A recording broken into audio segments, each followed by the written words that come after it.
تم یقین کرو میں سانس کی نعمت سے واقف ہی نہیں تھا۔ کرونا کا بھلا ہو یہ آیا، اس نے مجھے نعمتوں سے جوڑ دیا۔ میں حیرت سے ان کی طرف دیکھنے لگا۔ یہ موسٹ پریکٹیکل انسان ہیں، قسمت قدرت پر کم یقین رکھتے ہیں، کوشش کو بے انتہا اہمیت دیتے ہیں۔ بزنس مین ہیں، پوری زندگی پیسہ کمایا اور پیسہ جوڑا، لیکن پھر اچانک ان کا رویہ 180 درجے بدل گیا۔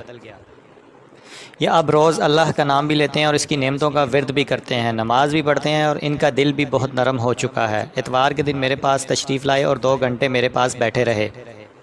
ہر لمبی سانس کے ساتھ یا اللہ تیرا شکر ہے کہتے اور اوپر دیکھتے۔ میں نے ان سے پوچھا، عزیز بھائی خیریت ہے؟ آپ بالکل ہی تبدیل ہو گئے ہیں۔ وہ بولے، کرونا کی مہربانی ہے، میں وبا کا شکار ہوا، سانس بند ہونے لگی، بچے مجھے ہسپتال لے گئے، علاج ہوتا رہا، ڈاکٹروں نے آخر میں مجھے ICU میں ڈال دیا۔ ہسپتال پرائیویٹ تھا، روزانہ 1,16,000 روپے خرچ ہوتے تھے۔ میں 20 دن ہسپتال رہا، اللہ نے رحم کیا، موت کی سرحد چھوڑ کر واپس آ گیا۔ ڈسچارج ہوتے وقت بل دیکھا تو 31 لاکھ روپے تھا۔ میں نے ڈاکٹر سے کہا، آپ مجھے 20 دنوں میں جو ادویات اور سہولیات دیتے رہے ہیں، کیا آپ مجھے اس کا بریک ڈاؤن دے سکتے ہیں؟ ڈاکٹر پریشان ہو گئے، میں نے زور دیا تو وہ مان گئے۔ نیا بل سامنے آیا تو پتہ چلا مجھے 9 لاکھ روپے کی آکسیجن لگی تھی۔ بس یہ دیکھنے کی دیر تھی، میں نے وضو کیا، 2 نفل پڑھے اور اپنے پروردگار کا شکر ادا کیا۔ یہ روز مجھے 550 لیٹر آکسیجن بھی دیتا ہے اور اس آکسیجن کو پھیپھڑوں تک پہنچانے اور واپس نکالنے کا بندوبست بھی کرتا ہے، اور اس کے بعد مجھے کوئی بل بھی نہیں بھجواتا۔ آپ تصور کریں، 20 دن تک آکسیجن پھیپھڑوں تک پہنچانے اور نکالنے کا خرچ 9 لاکھ روپے اور ٹوٹل خرچ 31 لاکھ روپے تھا، جبکہ ہمارا اللہ تعالیٰ ہمیں یہ سہولت روزانہ مفت دیتا ہے۔ ہم پر اس کا کتنا کرم ہے اور کتنی مہربانی ہے۔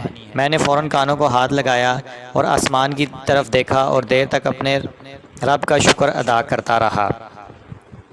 جاوید چودھری کہتے ہیں کہ دنیا میں بہت سے ایسے لوگ ہیں جو اپنی مرضی سے نہ کھا سکتے ہیں، نہ چل سکتے ہیں، نہ اٹھ سکتے ہیں، نہ بیٹھ سکتے ہیں۔ جاوید چودھری کے مطابق چودھری شجاعت حسین خاندانی اور شاندار انسان ہیں۔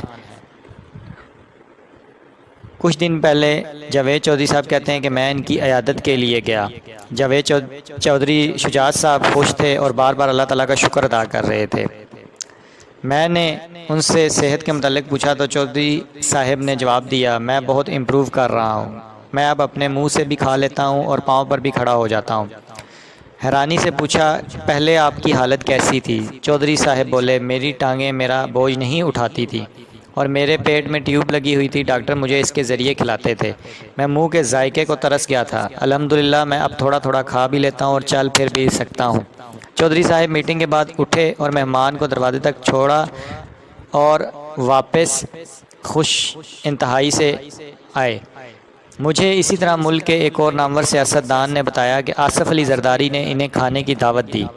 یہ دعوت پر پہنچے تو ٹیبل پر درجنوں کھانے لگے تھے۔ ان کے بقول میں نے اپنی پلیٹ اٹھائی تو زرداری صاحب کا سیکرٹری آیا اور ان کا کھانا ان کے سامنے رکھ دیا۔ چھوٹی چھوٹی کولیوں میں تھوڑی سی بھنڈی، دال، ابلے ہوئے چاول اور آدھی چپاتی تھی۔ زرداری صاحب نے چند لقمے لیے اور خانسامہ ٹرے اٹھا کر لے گیا۔ میں نے ان سے اس سادہ خوراک کی وجہ پوچھی تو وہ ہنس کر بولے، میری خوراک بس بھنڈی اور سادہ چاول تک محدود ہے، میں ان کے علاوہ کچھ نہیں کھا سکتا۔ میں نے پوچھا، کیا آپ گوشت نہیں کھاتے؟ وہ دوبارہ ہنسے اور بولے، میں گوشت کھا ہی نہیں سکتا۔ میرا بہت دل چاہا میں ان سے وجہ پوچھوں، لیکن احترام کی وجہ سے خاموش رہا۔ میں کھانا کھا کر واپس آ گیا، لیکن آپ یقین کریں میں اس کے بعد جب بھی کھانا کھانے لگتا ہوں مجھے زرداری صاحب کی ٹرے یاد آ جاتی ہے اور میں کھانا بھول جاتا ہوں۔ میں بے شمار ایسے لوگوں سے واقف ہوں جنہوں اللہ تعالیٰ نے اقتدار، شہرت اور پیسے سے نوازا ہے۔ ان کے ہاں سے سینکڑوں لوگوں کی زندگیاں بدل جاتی ہیں اور نہ سینکڑوں ہزاروں لوگوں کے قدموں سے زمین کھینچ لیتی ہے، لیکن یہ خود اپنی قمیض پہن سکتے ہیں نہ اتار سکتے ہیں، جھک کر اپنا جوتا بھی نہیں پہن سکتے۔ میں بینک کے ایک مالک کو جانتا ہوں، یہ صبح جاگتا ہے تو 4 بندے 1 گھنٹہ لگا کر اسے بیڈ سے اٹھنے کے قابل بناتے ہیں۔ یہ اس کے پٹھوں کا مساج کر کے انہیں اس قابل بناتے ہیں کہ یہ اس کے جسم کو حرکت دے سکیں۔